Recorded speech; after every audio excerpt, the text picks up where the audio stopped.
Hi, y'all be, man, my fellow hairless minks of the blue sea. It's me, we back. Couldn't get to y'all yesterday, got a little bit more busy than I had planned on. But y'all knew for a fact what time it is over here, right? Because hailing in from the south side of Shimotsuki village, man, it's the senpai of the Santo to you. My boy, man, the young goat himself, the right hand man, the Rayleigh, right? The Scotty Pippen, even with this chapter 1033, right? Um, hey, look, I'm hype, but you guys know what I say sometimes, right? Try to contain the hype and keep it concise because we got a lot to talk about. Obviously, this is a conversation that will continue sometimes next week too. But I didn't get to talk to everybody. I got to talk to some of y'all, obviously, because we were all in the same spots, right? But it was just crazy. Um, let's just jump into it, man. Shimotsuki Kozaburo, a guy that we didn't necessarily know by name, but we're aware of his existence because he does pop up in the story a few times, right? Even the situation with what we learned about the revolutionaries having something to do with Shimotsuki village in the first place. And obviously, this ties into Wano policies about it not being an open country where you can just take off and travel like that. But we know what happened, right? And we were aware of, Kiroshiro and Kuina having some connections to Wano, right? Even before we were aware of what Wano really was. These are stuff that's been talked about throughout the series off and on, like Oda likes to do. Now, the cover is interesting to me because, I mean, it's Tashigi on the front, man. Given what this chapter is talking about, the fact that Tashigi's on the cover and with Smoker Chan, right? And the G5 crew hanging out with penguins. Now, if you want to tie sword into that too, that's fine, because I guess technically, in a way, penguins represent Aokiji. Whatever, the shark part was interesting, but you guys know what's been going on with some of these art cover chapters, like the koala thing I talked about with Fish McCarty and stuff. So even if it's a non-cover story chapter, some of this stuff keeps popping up in the story. So I don't know if that part really matters, but hey, it is what it is, right? We open up with the boy himself, the senpai of the Santoryu, man, Roronoa Zoro, and the boy King. Because King, he's beastly, man. You gotta put some respect on his name. But we open up and Emma's already acting up. We've seen what happened at the end of the last chapter when the shamisen got to cooking up some spirits. But the funny part was, I won't say necessarily funny, right? King makes these observations and none of this stuff phases him. And honestly, if I saw Kaido on the regular and some of this stuff, my man, he oh no, my man. One clap Kaido and what he's capable of. Saying anything else probably wouldn't bother me that much either. But he does seem to understand that, because what he says, right? King says, "Oh, there's some trouble in paradise," and Zoro had just told Emma about draining his energy without his permission. So it's like, okay, King kind of understands what's going on here, and obviously he could probably feel hockey to begin with, but usually characters aren't even paying attention to something like that. They wouldn't care, right? They're just trying to win. But King's a different type of beast, right? No puns intended. So he speed blitzes Zoro and then stops right in front of him, like on some, kind of low key flex on him. I'm not worried about you, homie, right? Unguarded.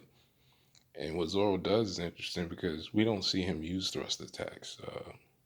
I can't actually remember off the top of my head him using thrust attacks the entire series. So that was interesting because being a swordsman doesn't mean necessarily only using one style, right? Obviously, the Santori is important, but we see him switch from one to two to three swords. But most of the time, he's slicing. I thought that part was cool because it reminded me of back in Thriller Park when Ryuma had Brook Shadow, right?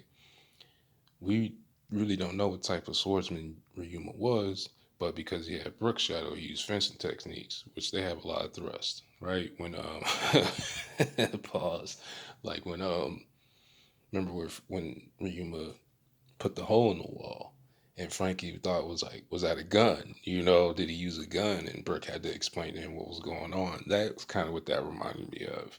especially because of chapter 1000. I mean, episode 1000, right? We just got those bounty sequences, so the Zoro thing is still fresh in my mind from last week, really. And then seeing this chapter really dedicated to him and his backstory and stuff like that is just like, man, even the little things like a thrust to something like that, it's like, oh man, we're back on Thriller Bark again. But it didn't do anything to King, right? Because King immediately explodes, which it kind of reminded me of an ability similar to what Gladius can do, right? Making explosions. And I'm wondering too, if part of this fire situation is his fire actually created by explosions, or is it vice versa, where he uses fire to create explosions? If that makes sense, which that could tie into how to beat him and how him and his people function in the first place, because we knew the fire cutting part of Zoro and his already numerous attack. I won't say numerous attacks, but some of the references to fire and Zoro in the first place, not even counting Enma, is going to play a role in this fight. But it did remind me of Gladius and old boy from, I can't even think his name right now, from Greed Island, the bomb man guy. One of those type of abilities where it's kind of hard to explain. You can't say how it functions necessarily, right? Because the explosions could hurt him, but they could also help him, because you could use an explosion to weaken a force against you. Now, King may have not had to do that because he's already been tanking everyone's Zoro's attacks to begin with, but that's something that might come up later. Because when he says direct hit, I don't know if he's just trolling Zoro, like, "Oh, good job, buddy. You know, you finally, you got a clean hit off," and then, or if that does that mean something else? Is this like a Mad Monk situation? I don't know. But then we cut to Queen Sanji, and Queen is basically telling Sanji, man, Zoro ain't got no chance. This dude, he's Lunarian. He can already survive some crazy stuff, right? Because they were all. This is part of. We've been talking about this, and ever since we learned about it, we just assume this is world government related, right? And, Sanji asked, well, if these Lunarians are so powerful and they can survive, right? Queen says they can survive, or actually, he didn't say survive. I take that back. He said thrive, which that might make a difference. Obviously, we always support the Viz, but that might make a difference because it might tell us something more about the red line to begin with. If because that's allegedly where their home location was, and I'm sure there was a confrontation with the Celestials because there's no way they got to the red line, seeing the Lunarians, and were like, oh, that's cool. Y'all can chill here. We already know how they are about people who aren't celestial dragons. And so for Queen to mention them being considered gods of the distant past, this seems like the tie into Void Century stuff, which we kind of already assume. And because of their similarities in appearance and how, with the Skypeans, right? The different races of Skypean and Lunarian referencing the moon. And we already know there's ancient hieroglyphs on the moon. There's a chance that some people have had this idea, and I've heard it in a few places because it does make sense to me, where in their world, the humans might have not been there first, right? The fishermen people, they could have been there first. The Lunarians could have been, they could be some, they might tie to the Skypeans in some way, right? It's very interesting with this fire part because I still don't understand what King is, right, either myself. But just the verbiage that they're giving, at least for Queen, it just puts them on some level where it's not just a strength thing. They serve some sort of other purpose, right, in the world. Because why would they be there in the first place? Given if they where they thrive at as far as their survival and living situation, why would they stay there and not just spread out through all the world? So there has to, I won't say there has to, but there's probably other reasons to this. And we'll get into that, sure, one day, because we all get trolled by Queen telling Sanji, you should find out for yourself. And I'm like, well, if you're Queen, right, and you plan on killing Sanji, how is he supposed to find that out? Is he just bad guy trolling, or is this Oda trolling us? Like, oh, I'm not going to talk about Lunarians for a long time. I just wanted to, you never know with him. But then we get back to the fight, and then because Zoro's trying to figure out how are you able to do this, right? The exploding yourself to begin with, because he already didn't appreciate, him like not blocking, right? Which is odd because I thought Zoro would try to go for the throat or something else. I didn't think with a free shot like that, I thought he'd take it a little bit more serious. But I guess King is just really on that level, which we've been talking about, right? So of course we get Itorio. Hey, shit, so with the lethal on it. I'm like, I don't ever remember that being translated that way. So maybe he put a little stank on that one. But of course, King tanks that too, and similar to Luffy, he uses a Gomu Gomu no Bell, which he calls a tempura udon, right? His little slingshot neck cutting. I don't know what that is, but it's deadly, right? It's got some speed on it and some real force because we see King is actually physically strong. His attacks aren't strong because the speed on them, they're already strong because he is. So it just makes it even worse. But Zoro was doing some tanking himself, by the way. Let's not put some respect on my boy, right? And then Emma's acting up again. Now, I didn't really see this part. I mean, I seen Zoro getting beat up because that's standard for his fights anyway, right? Well, not necessarily in New World, but his real fights, he's never just low diffed any worthy opponent, right? That's just never happened in the series. Just the scrubs get there like that. But King again mentions about the relationship between Zoro and his sword. Like, oh, I never seen a swordsman get beat by his own sword before. Like, it's probably comical to him. And to me, again, this just makes it obvious that King actually understands exactly what's going on. Similar to when Big Mom told Kaido to dodge because she knew what was getting ready to happen. But as Zoro was falling, right? Because King kind of like, um, that attack hit him. It hit him on the side, but I guess between the force of it all and the explosion and like everything else that was happening to him, Onigashima is not stable to begin with right now. So there is a lot of debris and stuff like that.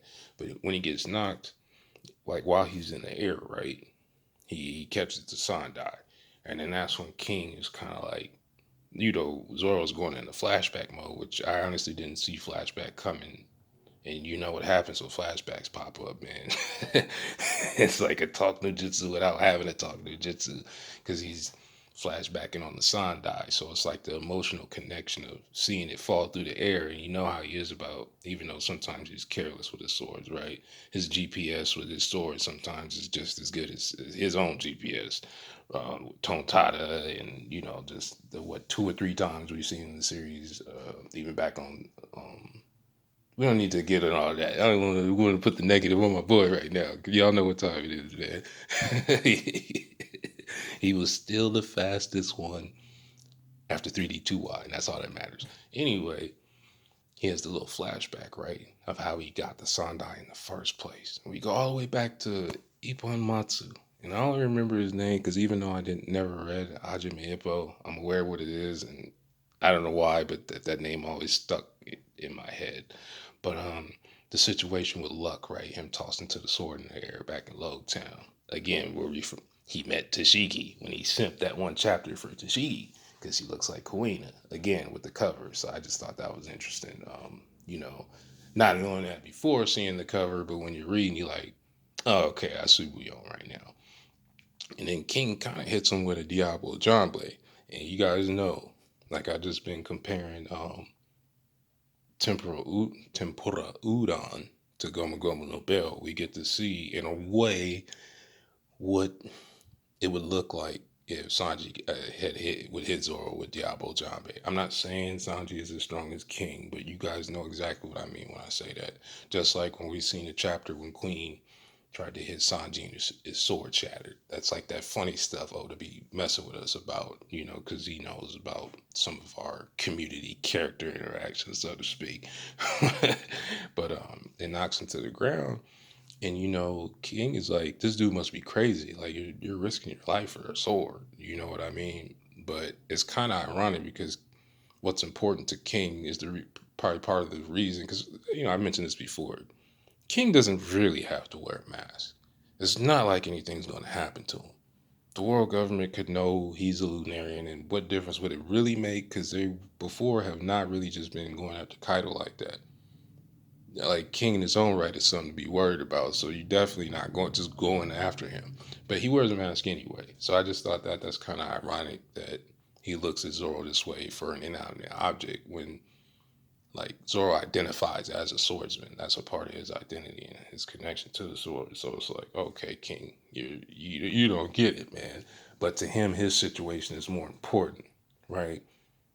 Just like us, there are certain characters you look at and they mean a lot to you, right? And then other characters like I don't really care about that, but the concept is the same. So I just thought that that part's kind of interesting. Some of the stuff King's been saying, and you know, for Zoro to get burned like that, it's like, well, the fire style might you might have to use a sword to do that because there's some things, and we've talked about this, especially in what was that about 2 months ago, right? The video I did about the Senpai, the Sun through you himself, looking at pre-time skip and some of his story and backstory. So you know what, that was just a couple months ago. Some of the stuff in this chapter is still fresh in my mind, and so it just hits harder for me personally. Even though obviously we know how much uh, Zoro is one of my favorite characters in the series. Obviously, him and Law.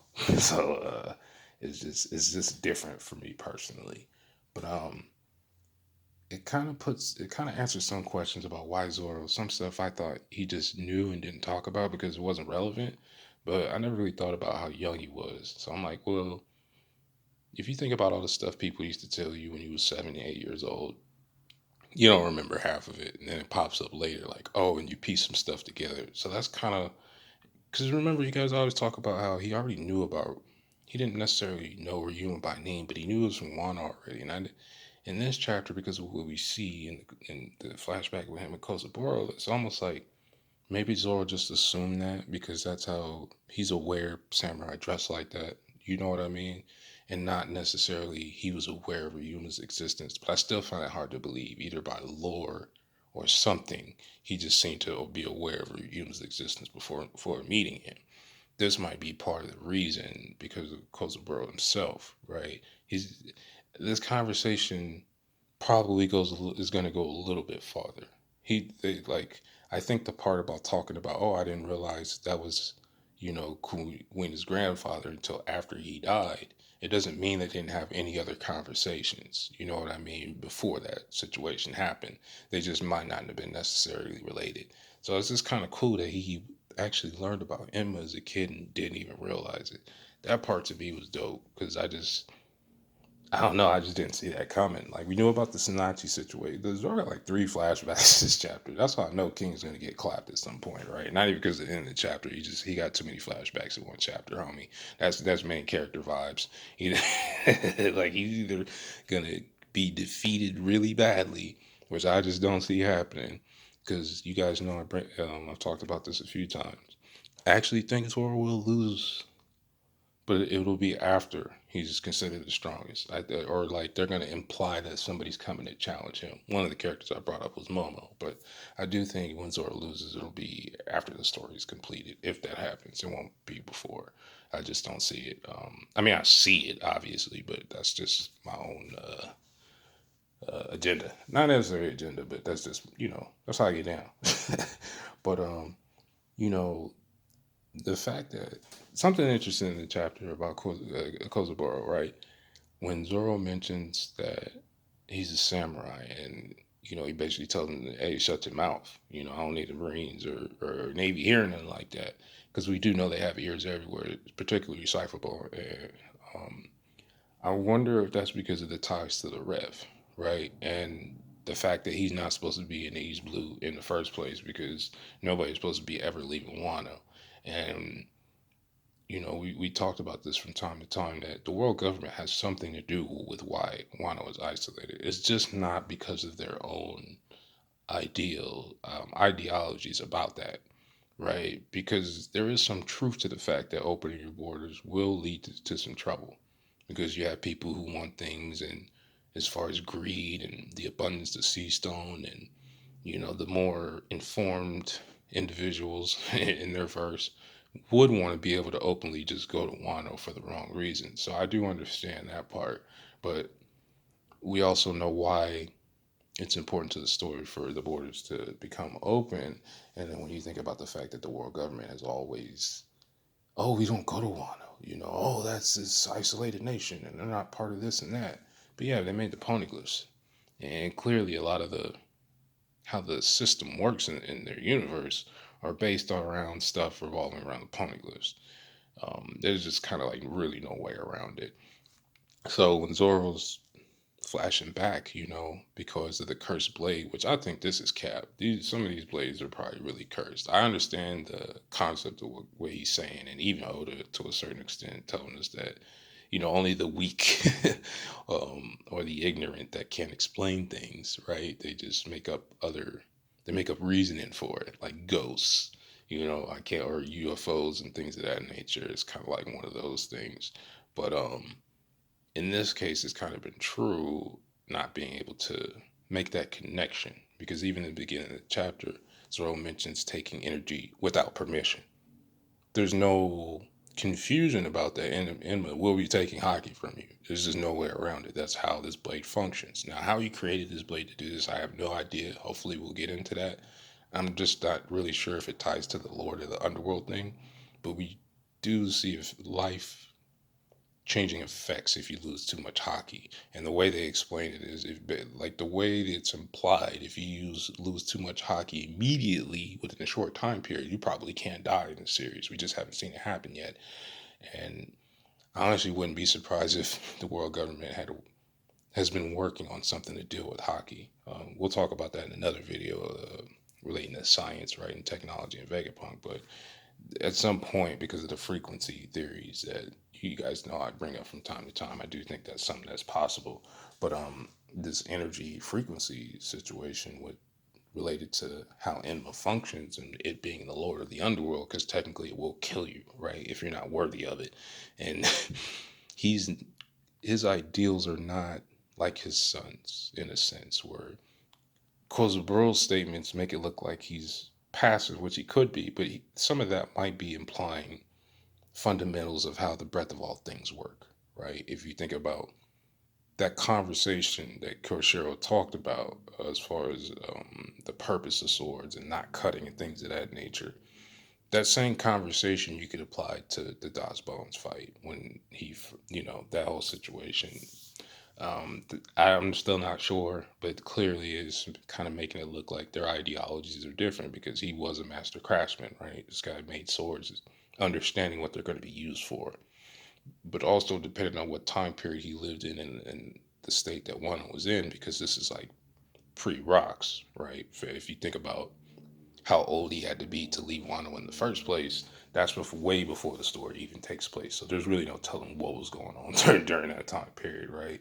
But I don't know, man. I just thought that was cool. So Zoro getting up and putting respect on Chad N's name, right? He's like, for Chad N to be wheeling, like wielding Emma, constantly basically being drained from hockey on some Kenpachi Zaraki eye patch type stuff, and he was still out here waxing people, including Kaido, to a certain extent, right? He would have.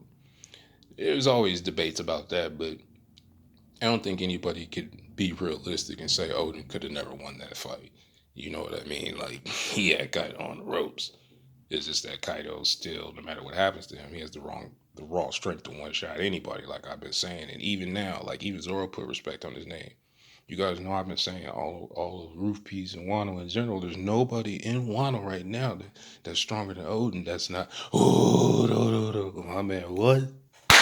One clap Kaido, man. That's it. So even Zoro understands, like, Odin had to be a beast, right? And we know that. But we finally get it, man. Clear as day, right? There's no more of that community nonsense about Zoro, Zoro and Conqueror's Haki. I'm glad King said what he said because there'd still be people. You guys know what time it is with that. We're not even gonna focus on that type of stuff. But you guys know I don't forget nothing. Like I don't forget anything. I don't take it serious either, but we don't forget nothing over here when it comes to all the slander, right? When it comes to the senpai of the South of Ryu. He's still getting worked out here. And I don't think this, this The series doesn't have the pattern of I get power up, I win immediately all the time. That does happen from time to time, but it's usually some other caveats to that. So King, in, until he still finds out what King is and how that's necessary to beat him, and like we talked about with mythical zones, right? What their special ability or how you deal with them is tied to their mythos, and the same will be for King, which I think, like I was saying earlier, I don't think we get all the information on King just yet. Even possibly not even after their King's defeat. Um, I already had the notion this could be similar to a Katakuri situation, just the concept of his face being seen.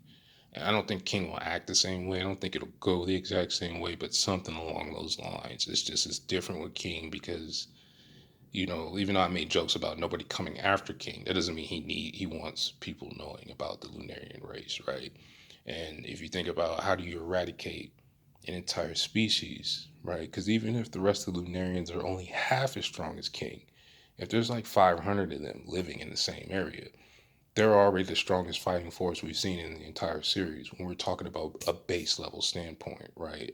The mink are extremely strong for regular people. The fishmen are extremely strong for regular people. You're not dealing with 500 kings, man. That's not. So whatever they did had to involve something of Jack on Zoe levels. It was probably through science, right? Because of the implications of Lunarian DNA possibly being added to certain lineage factors, right? For that to happen, they probably were subjugated in some way, which is kind of the way the story's been making it seem since we were introduced to the Lunarian race, which I'm heavily interested in because of how it ties to the Void Century. And then even in this chapter, Queen specifically saying the distant past, which we all know what that means in the series, especially in Wano. Distant past only means one thing. And now I'm starting to think like, will there be, the question I asked before is, how come we haven't seen information about devil fruits on the poneglyph? That might apply to races too. If we think about some of the locations of the poneglyphs, and this might be telling us that there actually is a poneglyph in Mary Juwala because that's probably where it might have belonged to the Lunarians initially. Whether they can translate or any of that other stuff might not be important, but it does seem they seem like the kind of race based on what they look like, where if they're not necessarily hostile people to begin with, them protecting poneglyphs or something of that nature, right, would make sense to me. So I don't know if that might tie into that. But Zoro conquers clap these fodder, man. We don't need it. There's still some saltiness out there and residual amounts of sodium levels in some of the community members because of what happened in anime. But it is what it is, man. Certain liberties that the anime takes, if they wouldn't, it wouldn't make the series as enjoyable. So I try not to get on them too much. Even when they stretch out stuff, it's like they kind of have to. It is what it is, right? You can always fast forward. That's the good part, right? But this Conqueror's clap, and I think we might get the old. You guys know I've been bringing up from time to time the prefix divine being used in attack might denote conquerors being used. Luffy didn't do it, but we've seen three different characters now with, well, not necessarily conquerors, but at least the next level of armor in King's case with his divine red bow. But we had Yamato using divine swiftness before an attack, where it's like, dude, if you can apply conquerors or advanced hockey to increase your speed, that would be crazy. Because why else would it be called that? It was the first part of White Serpent Rush before Luffy used Culverin. So and then the thing with Roger, right? Because he turned on all of his hockey before clashing with Whitebeard, and not the Getsuga Tensho that he gave Odin. So it's like he said divine departure when he sent Odin away, but he didn't necessarily have a named attack when he clashed with Whitebeard. But that was on and active, so we'll see if that goes for Zoro too, because we've talked about that before with Conquerors, where if it's applied, it had to be for Swordsman too, because without abilities, it just wouldn't make any sense, and for the blades not to be cut couldn't just be on armament hockey because the first time you deal with somebody who has armament hockey just like yours, and we've talked about this many times, somebody else having conquerors is just gonna beat you. If you guys are equal, right? They have an advantage, and part of that was my reasoning is conquerors is a force multiplier for other hockeys, and so far that's how it's been applied, and it might have something to do with Breath of All Things as far as swordsmen are concerned. I'm not really sure. I still think Breath of All Things is its own separate thing. It's kind of like how Fire Style is its own separate thing to begin with.